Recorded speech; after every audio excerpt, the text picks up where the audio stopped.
Yes, I know that they won the other night, but I don't want you to wear it because I don't want you to get cursed too. Oh, yeah, I gotta go anyway. Hey everybody, welcome back to Big Mike Sports. I'm your host as always, Big Mike, The one and only. Yeah, I'm back. the man himself. And we'll go over that huge win for the Lions over the Broncos at home to get their season back on track in just a minute.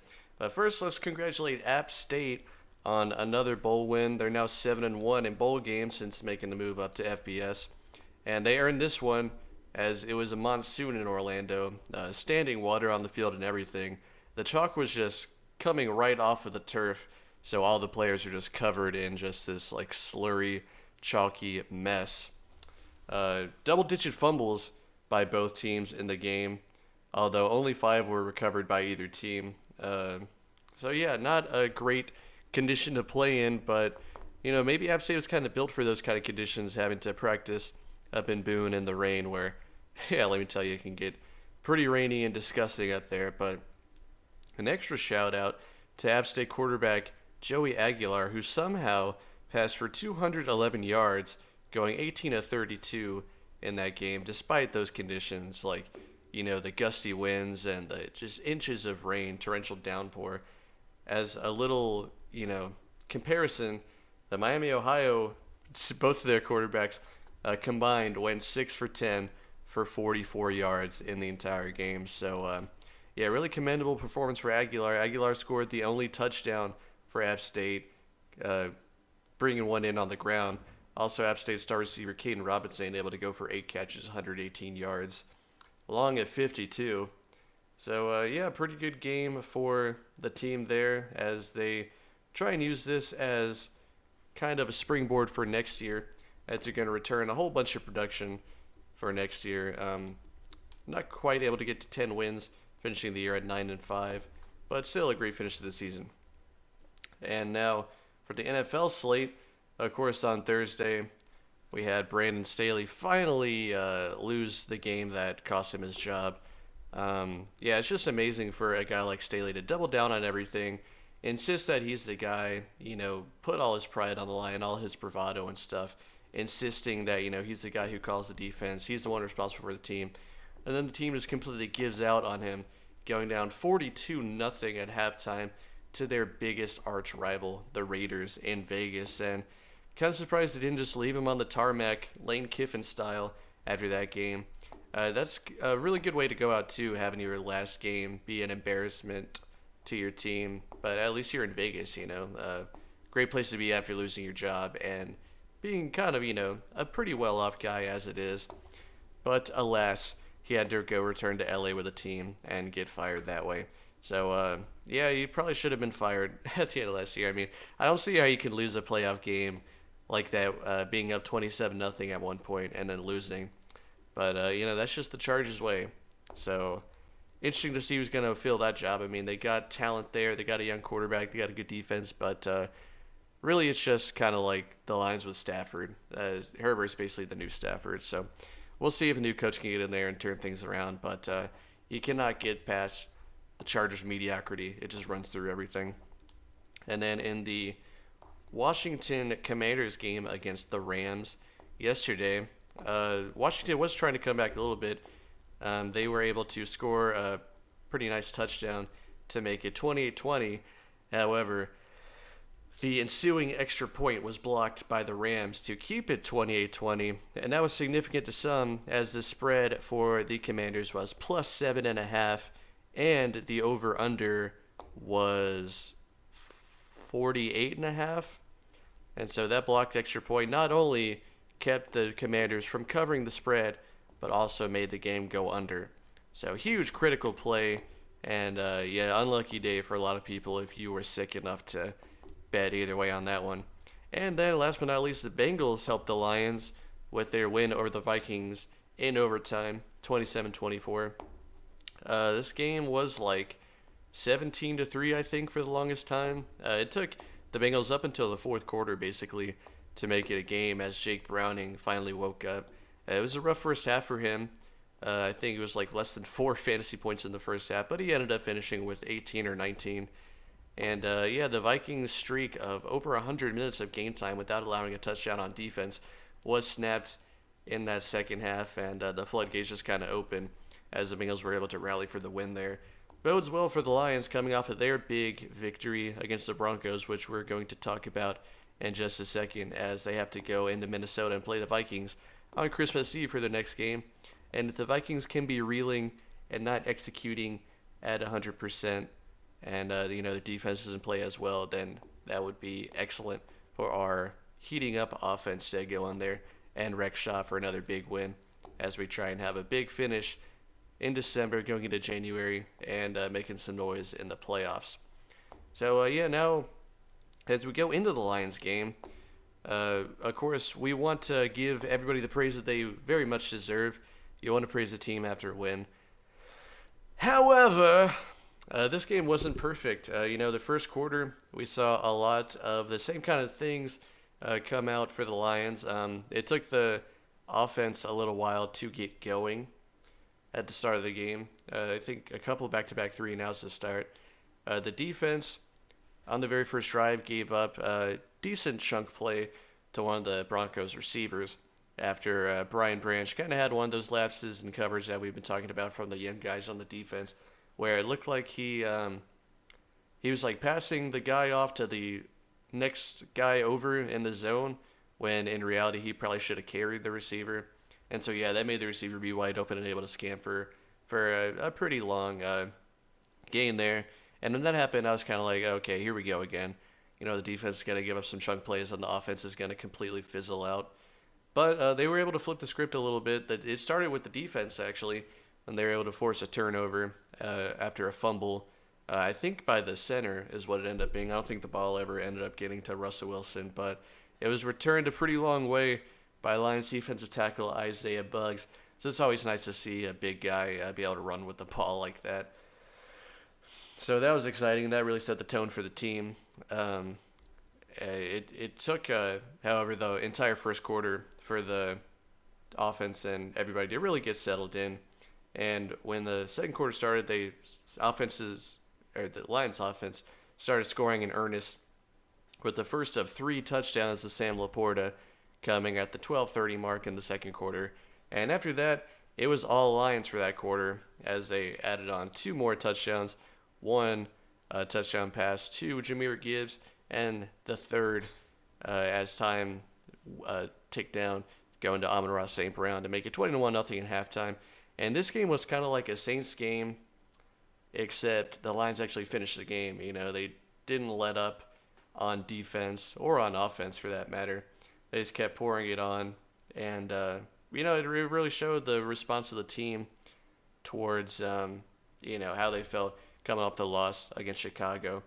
Now the score was 21-0 at halftime. The Broncos did score 17 in the second half, but the Lions being able to keep the gas pedal going on offense really made all the difference. The team's third quarter struggles on offense were kind of flipped around a little bit too, as they were able to score a touchdown in the middle of the third quarter. Another Sam Laporta receiving touchdown. He ended up with 3 on the day, so a hat trick for him.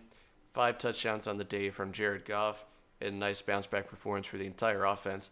As in that game against the Bears, everybody was pretty much silent because not only was Goff having his troubles, but none of the star players were really being featured as much. Now a lot of that credit can go to the Bears defense, which has been playing a lot better, and obviously they game planned to take away a lot of the Lions' star players, as we saw, especially with Amon-Ra St. Brown only having 3 catches in that game.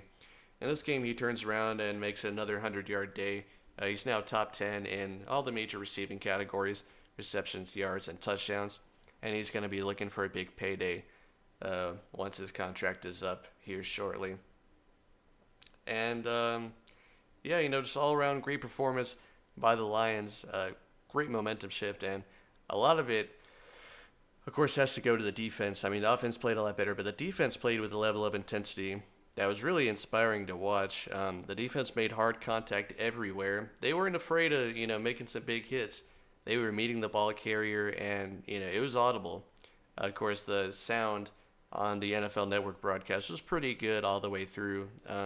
You could hear, everything happening on the field. You could even hear the ball hit Laporta in the glove, you could hear like that stickiness, that sound if you listen close enough. But yeah, you could hear all the hard contact that the Lions defense was making, and really kind of just playing the Broncos out of the building. Like, I don't know if maybe the Broncos had more like a finesse offense kind of thing, but yeah, the Lions brute forced their way into some big defensive stands.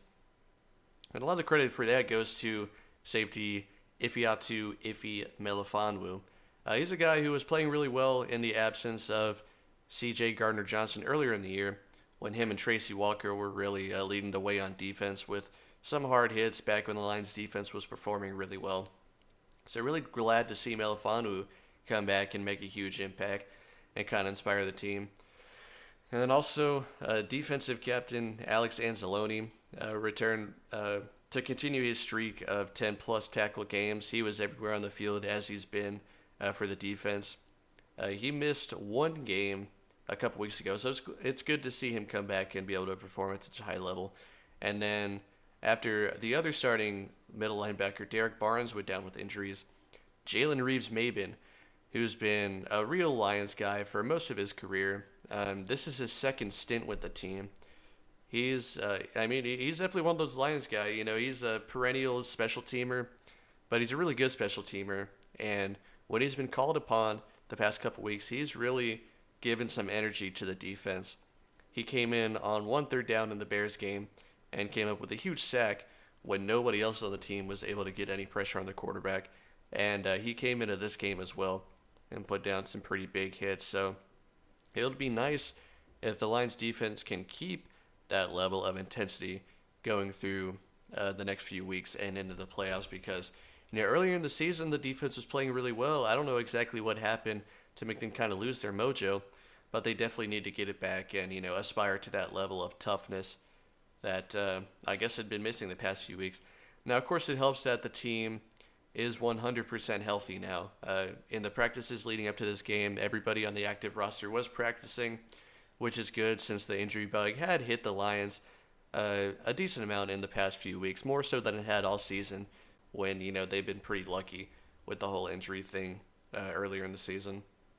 But yeah, so everybody's healthy now, and we're also going to see the return of C.J. Gardner-Johnson for the next game against the Vikings, which is really good for the defense. It'll add another leader to the team. A really fiery guy too. Really kind of the emotional kind of backbone of the defense. It'll be great to see him get back and the defense play with that kind of level of fire that they'll need.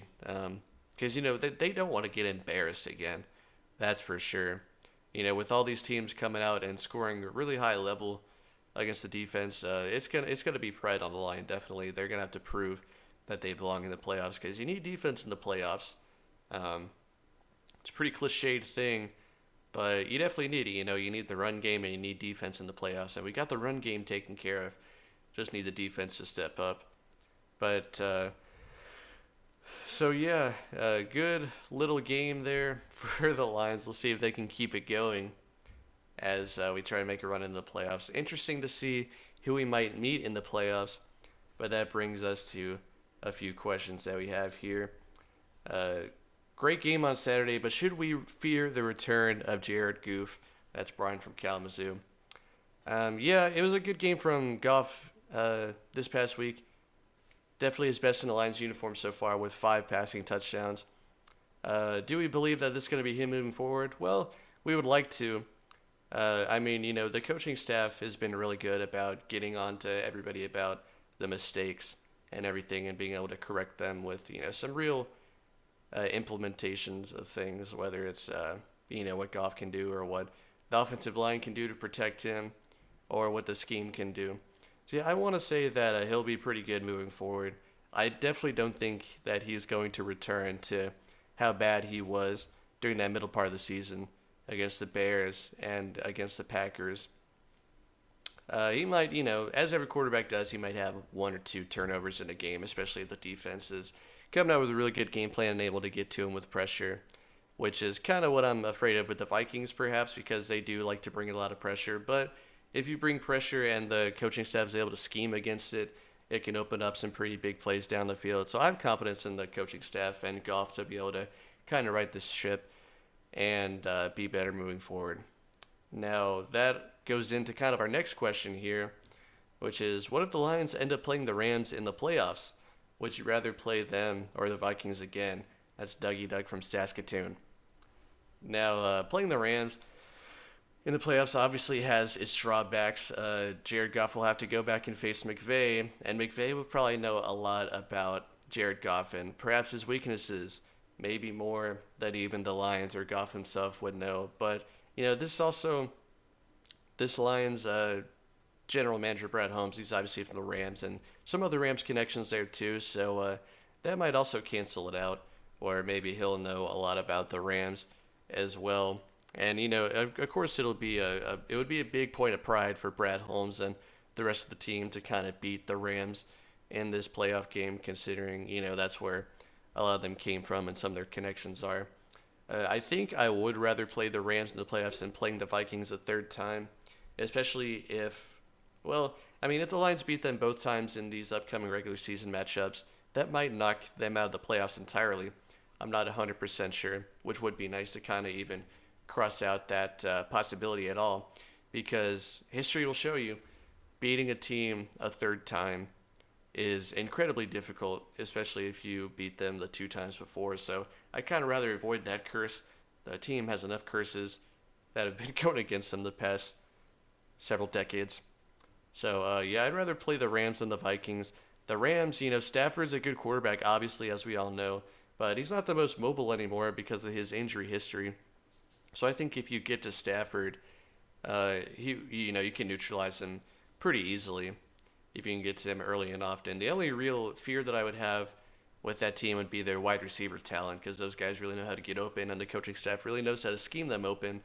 Of course, Kyron Williams has been a really good running back. Their run game has been really good, but also the Lions' rush defense has been really good as well, so I'm not really worried about that. I think that the big X factor for that matchup would be their receivers, and whether or not the Lions would be able to pressure Stafford. But we'll see if the Lions can continue this little run that they're on, this little brand new hot streak that they've kind of started. And I really hope that they're able to bring the momentum into Minnesota on Christmas Eve to get a win there, because you really want a good performance against the Vikings, because next up after that is going to be that away game at the Cowboys. And the Cowboys are scoring 40 points per game at home, and they just got embarrassed at Buffalo this past weekend.